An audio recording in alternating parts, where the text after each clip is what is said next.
Ladies and gentlemen, a warm welcome to the virtual Citrix Study Partner Pavilion at HIMSS. I'm super excited to be bringing this show to you. We couldn't meet in person at our HIMSS trade show, but we've made sure we put together a fabulous virtual event for you. And today I have Flexxible IT, a key Citrix Study partner. And in this session, we'll talk about how Flexxible IT integrates with Citrix and what's in it for you as customers. And with this, let me present you Nigel Woods. Hi, Nigel. Hi, Babel. How are you? I'm good. Thank you. Thanks a lot for joining the session. You're welcome. Can you take a quick minute and tell our audience who you are and what you do at Flexxible IT? Yeah, so my name's Nigel Woods. I'm Business Development Manager for Apps Digital, which is one of the products that we sell at Flexxible IT. And so I've been part of the sort of Citrix ecosystem for the last 20 odd years and know most people very well in this industry. Awesome. Thanks so much, Nigel.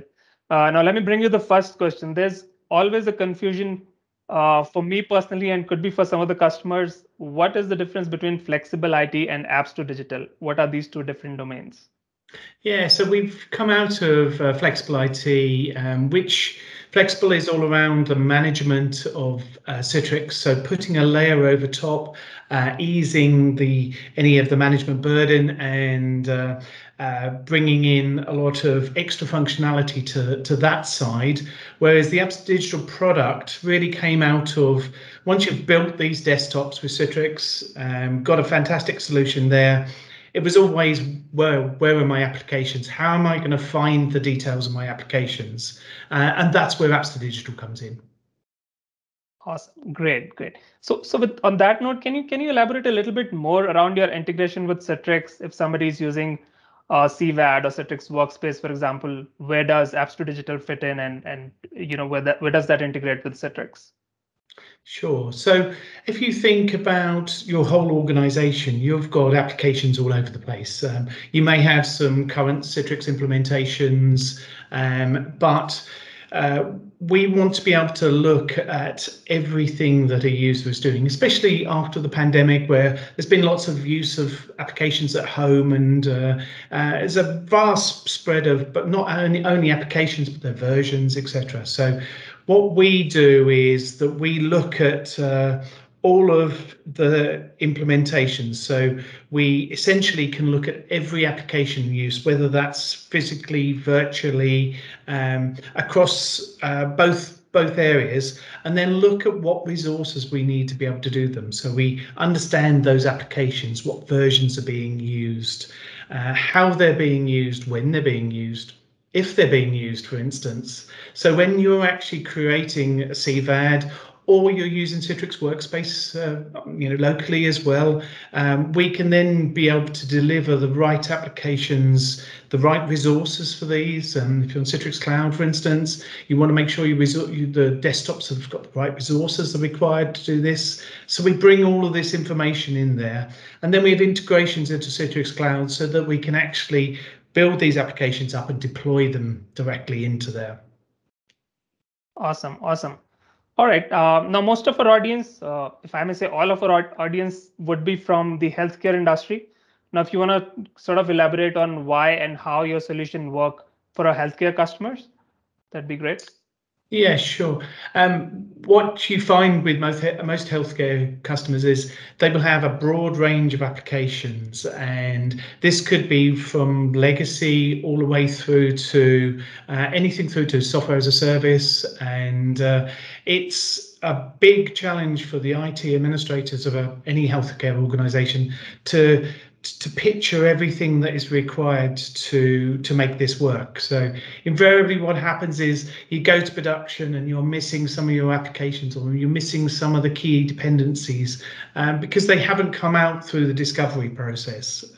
So for us, it's about giving you the tools to actually allow you to really optimize how you do this. So optimize the time to delivery of this, making sure you've got the right applications. And of course, out of the back of this, there may be things that you thought people were using, they're not. You can save the licenses on there. So there's a lot of benefits from having this, but it's all about giving a clear picture of what you require to move forward with anything, especially as we're moving to the sort of Windows 10, 2019, and moving forward to the modern desktop, and both physically and virtually as well.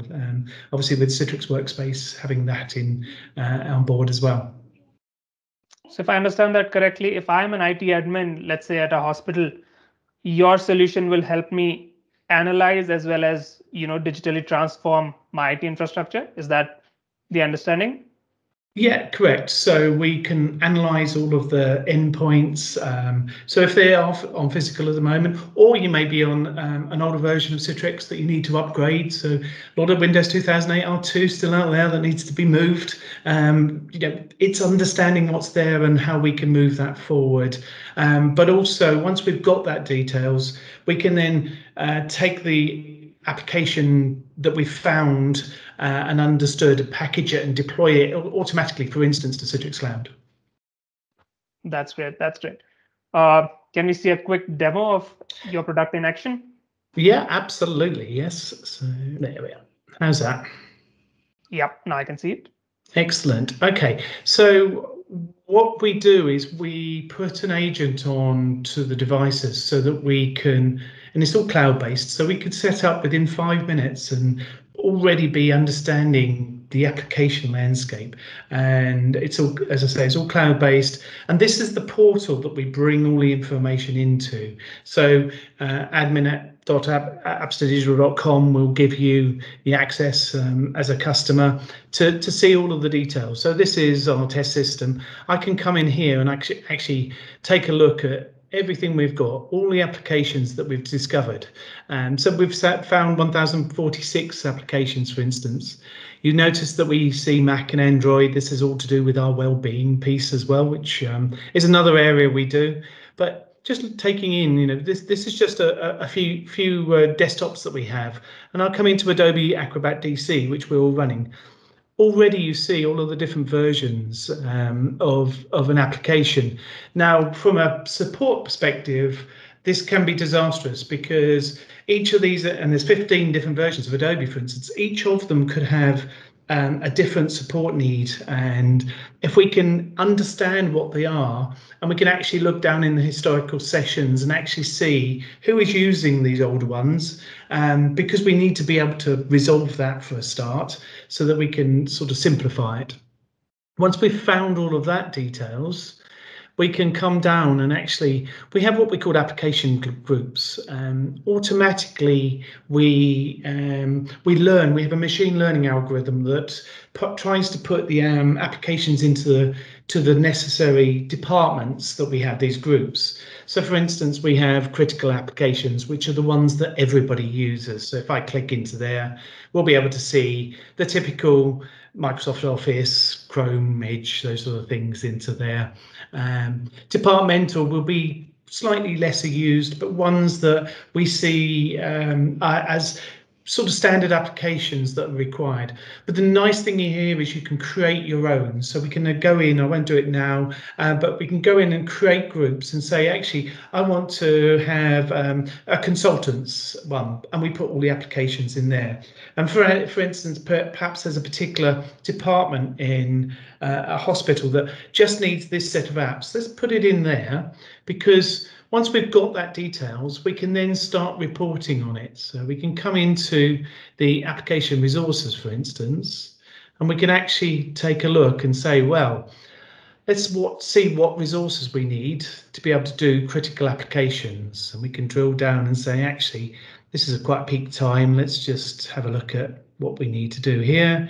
And we're already seeing the RAM usage, CPU, named users, that's a max, and then we could have average, choose the days, and this is really critical, especially if you're doing DR and everything. You could say, actually, I need this set of people to have this set of apps at all time. Let's create a group and know exactly what we need to be able to size up for these users to be able to do their job. So that's where we come in. We give a lot of information, not just around the applications. We discover everything about any application, so we can come in here, look at all the endpoints. So these may be physical devices, these may be Citrix CVAD servers, different versions. So as I say, Windows 2008, Windows 2019, we need to understand all of those, and we can drill down into here. And so I can say, let's have a look for mine, for instance, and we can drill in and actually look at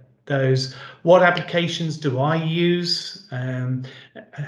There's what you can see, the sort of stuff I'm using today: Teams, Outlook, and Edge. That's quite a common one. But also I can see what my device is using as well. So if you're looking to migrate from physical to virtual, so you're actually implementing more Citrix, then this is really core information. We can understand CPU usage for individual users. And so not only we're drilling down on the applications, we're actually looking at the endpoints to understand what we need from them.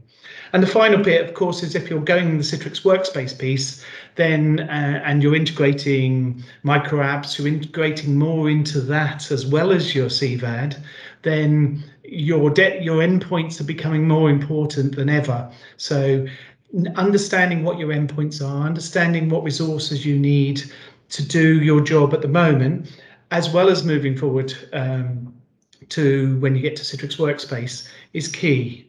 This is all about evergreen. This is all about not just understanding it to do a migration, for instance, which is what we've always done as consultant. I've been a consultant, Citrix consultant, for 24 years, I think now.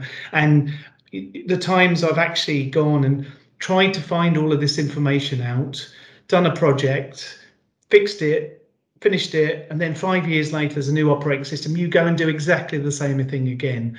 You can't do that anymore. You need to understand at every stage what applications you've got, what resources you need, and how they are going to map as you move into the cloud, for instance. So that's the key pieces of Apps as Usual. Obviously, it does a lot more than just that piece, but they're the nice pieces to see, and what I think is very relevant for what we're doing around healthcare.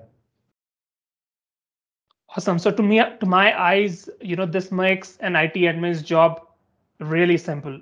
So is that something that you're trying to achieve with this? Correct. Yeah, this is all about making sure that the administrators have all of the power they need to be able to deploy the best desktops in the best amount of time as well. So really optimize their time doing these things, because they have so much other things to do that if we can help with this piece, that will be a major achievement, and give them a lot of knowledge that is so tricky to find. Great. I think this is great. And if there are IT admins listening to this session, you might want to pay attention. Excellent.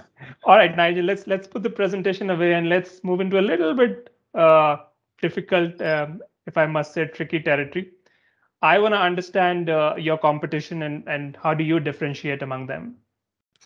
Yeah, so I guess there's a number of monitoring solutions that have sort of gone into discovery, but many of them look at it from the Citrix, looking at analyzing the Citrix solution, or look at it from purely physical. What we're saying is we want to understand everything about a user. So we want to understand both what they're using physically and virtually, bring that together and give you the full picture.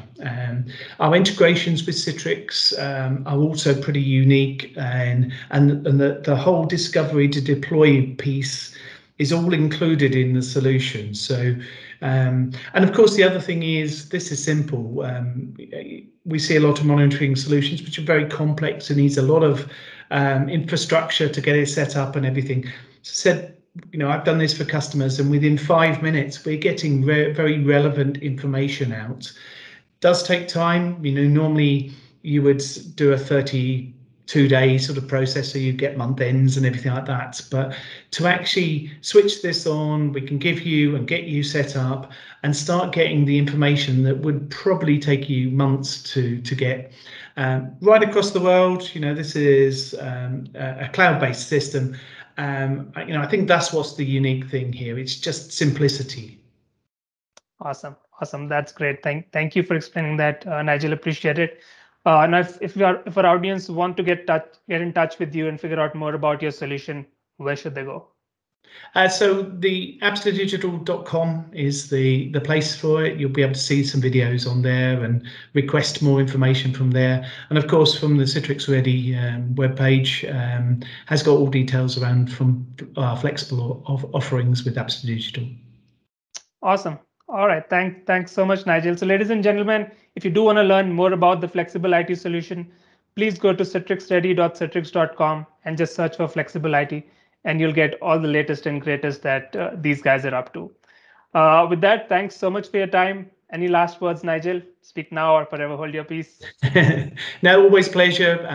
Please reach out to us. As I say, we're very easy to get up and running, and we have a lot of experience in this area, especially with healthcare and everything. So we're here to help, and really appreciate the time that for this session. Thanks, Nigel. Appreciate it. Have a good day. Right. Thanks, Thank ladies you. and gentlemen. Bye-bye.